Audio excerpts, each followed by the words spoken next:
Bonjour mes frères et sœurs.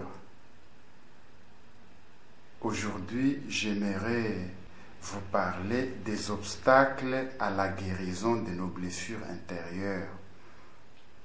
Je pourrais énumérer 10 obstacles que nous érigeons qui empêchent notre guérison. Le premier obstacle, c'est ne pas renoncer à sa propre justice et à son orgueil. C'est l'obstacle principal au repentir. Nous refusons de nous repentir, de nous convertir, de reconnaître nos péchés, de demander pardon. Nous refusons d'abandonner notre péché. Deuxième obstacle, notre manque de foi. Nous croyons que la guérison est pour les autres et que le Seigneur commence à opérer en nous une guérison qui mettra plusieurs années avant d'être complète. Nous devons savoir que parfois la guérison est progressive. Personne ne peut recevoir en une fois tout le pouvoir de guérison du Seigneur qui ne peut pas nous déchirer, mais nous guérir. Chacun est guéri selon sa personnalité.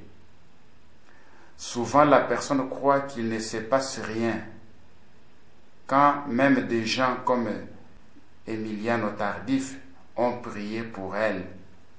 Parfois, on culpabilise la personne en lui disant qu'elle manque de foi.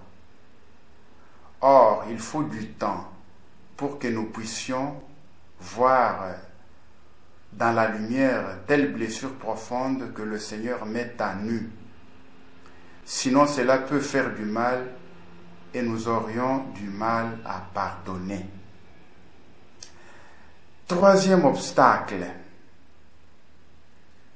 le péché, l'absence de réconciliation avec Dieu, avec autrui, avec nous-mêmes.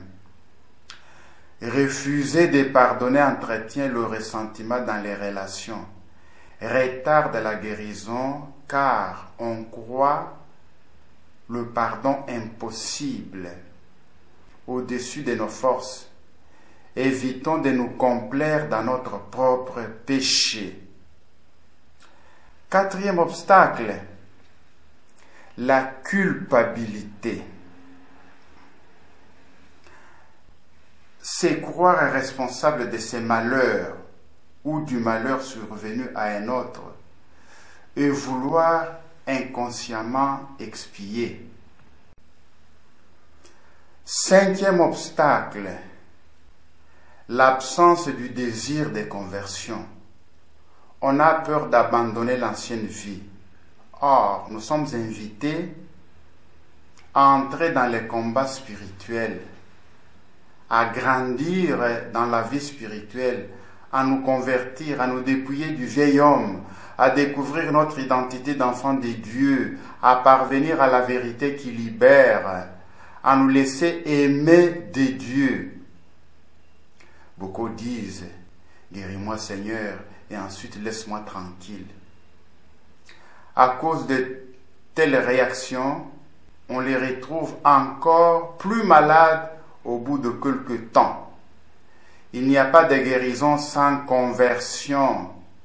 Si après la guérison, on ne s'attache pas à Jésus, il nous arrivera pire. Sixième obstacle, la peur de souffrir. Il ne faut pas avoir peur de la souffrance, de la croix, peur d'être crucifié. Sachons bien que nous ne sommes pas tous appelés à souffrir, mais à sortir de nos mauvaises souffrances, de la souffrance inutile, stérile comme celle du mauvais larron.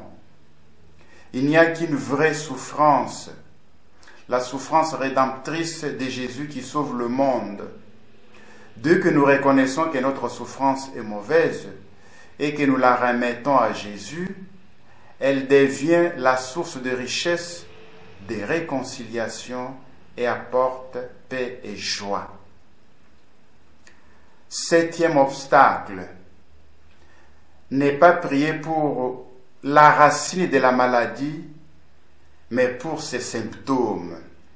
Il faut prier en profondeur l'Esprit Saint et lui demander de nous montrer la racine du mal.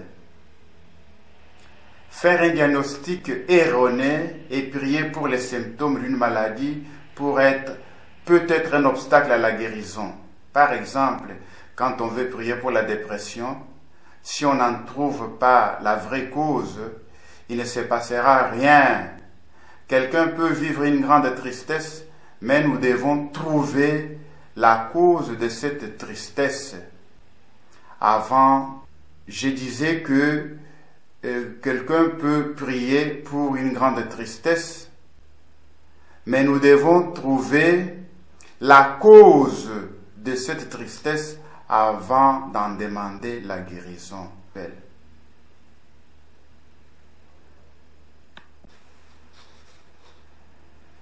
Huitième obstacle, l'environnement familial dans lequel vit la personne pour laquelle on prie.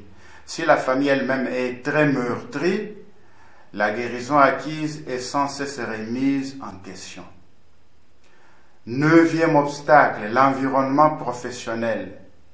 Celui qui a souffert de l'autoritarisme de son père et doit de nouveau subir un supérieur autoritaire n'aura pas grande chance de guérir rapidement.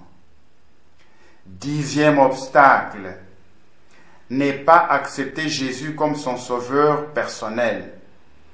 Il faut accepter le salut total de Jésus, confier son avenir à Jésus, lui faire confiance, confesser Jésus, se convertir à Jésus, c'est-à-dire avoir une connaissance intime de Jésus comme une personne proche de nous, en nous avec la grâce du baptême. Pour beaucoup de gens, Jésus n'est pas une personne. Ils ne l'ont pas rencontré. Pour eux, Jésus est lointain, historique, seulement présent pour les œuvres qu'il a réalisées. Jésus serait un personnage historique qui n'a rien à faire avec notre vie présente aujourd'hui. Vivant leur christianisme simplement dans une pratique extérieure, ils lui donnent le nom de Christ notre Seigneur, mais n'emploient pas spontanément le nom que Marie donnait à son fils, Jésus, le petit nom qui implique une connaissance intime, mon Jésus. Nous ne pouvons connaître Jésus comme personne que dans l'Esprit Saint, comme cela a été donné aux apôtres à la Pentecôte. Avant la Pentecôte, ils le connaissaient un peu comme un prophète, croyaient qu'il était le Messie, le Fils du Dieu vivant, Matthieu 16. Mais les faits, qu'ils soient si peureux, montrent bien qu'il y avait une connaissance intime de Jésus qui ne leur a pas été donnée. Cette connaissance intime, personnelle, qui nous donne la certitude que rien ne pourra nous séparer de l'amour de Dieu manifesté dans le Christ notre Seigneur Jésus. Romains 8, 39. Jésus leur disait, « Ayez confiance, c'est moi. Soyez sans crainte. » Puis il monta auprès d'eux dans la barque. Et le vent tomba. Marc 6, 50, 51. Ce qui fait fréquemment obstacle à la guérison du Seigneur dans la vie des personnes, c'est l'absence de décision pour cette guérison. Le refus de pardonner, n'est pas accepter Jésus comme sauveur personnel. Il nous est demandé d'accepter Jésus comme sauveur, comme Seigneur, comme celui qui nous guérit. Il nous est demandé de pardonner, de renoncer à ce qui ne vient pas de Dieu, d'accepter la guérison qui vient de lui, de demeurer ferme dans la foi pour les guérisons que nous avons reçues. Nous sommes aussi appelés à nous décider pour la conversion et l'entretien de notre santé spirituelle. Ephésiens 5, de 8 à 9, 6, 10. Ephésiens encore 3, des 20 à 21. Et renoncer à tous les péchés qui vont contre le premier commandement du décalogue. Parce que nous pouvons d'une part demander la guérison des dieux et d'autre part avoir des pratiques incompatibles avec la foi en un seul Dieu créateur. Les pratiques ancestrales, quelqu'un demande la guérison de Jésus, entre-temps, il croit en cette guérison en faisant des pratiques occultes. Il dit que je vais faire les deux, et on ne sait jamais, on ne sait jamais. Accueillir l'amour du Père et y croire.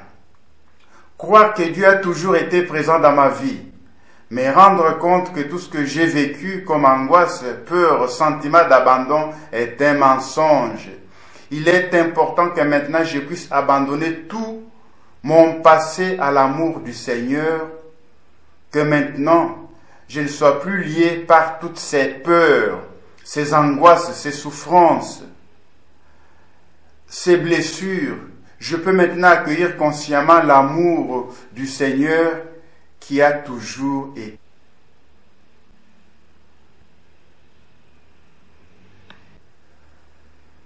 Oui, Jésus disait, ayez confiance en moi, soyez sans crainte. Puis il monta auprès d'eux dans la barque et le vent tomba. Marc 6, 50, 51. Ce qui fait fréquemment obstacle à la guérison et du Seigneur dans la vie des personnes, c'est l'absence de décision pour cette guérison, le refus de pardonner, ne pas accepter Jésus comme sauveur personnel, et faire des pratiques traditionnelles et qui sont en contradiction avec le premier commandement du décalogue, et solliciter la guérison de Jésus, entre-temps avoir d'autres pratiques qui sont incompatibles avec la foi chrétienne, qui ne montrent pas que nous mettons toute notre confiance en Dieu. Alors quand on fait les deux, alors la guérison tarde à venir et peut-être ne viendra jamais si nous n'abandonnons pas ces pratiques qui sont contre la foi chrétienne. Laudetur Jesus Christus.